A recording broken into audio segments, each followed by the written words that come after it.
Had a few of my colleagues ask me about my Generac 22 kW home standby generator. Mine is connected to the city natural gas. I pre-planned this when I built the home, and everything was plumbed in due to the fact that I've been left during hurricane season without power more than once. This is a 22 kW standby Generac generator. Off of natural gas, you will produce about 19.5 kW. It's easily transferable between natural gas and propane right here by this valve. That valve basically changes the orifice size in the carburetor. You could have propane as a backup to your natural gas if you want to have a propane tank. From the generator, it comes out of the back of the generator and goes into the transfer switch. Your city power from the grid comes in through the meter loop and also goes to the transfer switch. The transfer switch is basically like a splitter. So basically you got power from the city going in, you got power from the generator coming in, and from there you've got power going out to your breaker panel.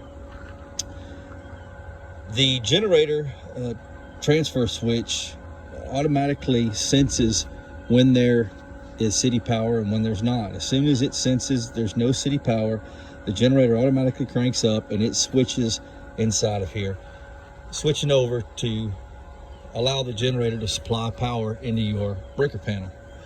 It comes into the breaker panel here, comes into your main breaker, and supplies power to all of your breakers immediately. All of your breakers at that point have power. However, to keep from burning your generator up, Generac has a pretty ingenious idea. They've got load shed. You can see these little contactors up top, and there's another one here. So basically, this set of breakers is my HVAC system. So immediately there's power to that breaker panel, but my HVAC does not have power until that contactor says it has power.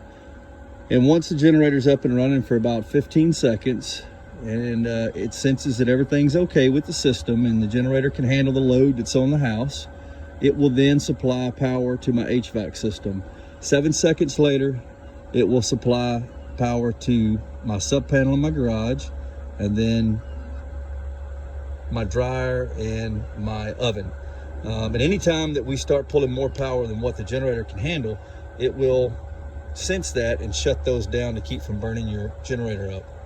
And you'll be able to tell this, things won't work, and then you'll know that you'll need to start turning some power off. But the main thing is that you stay up and running throughout this whole system. I have a pretty decent sized home. It's a 3-bedroom home. It has all your amenities that you would. And that generator, throughout this last freeze, we were on standby for 54 hours running straight, and it did well. Even with our pool running at a low RPM during the whole time, it never struggled once. We had heat the whole time. We had everything.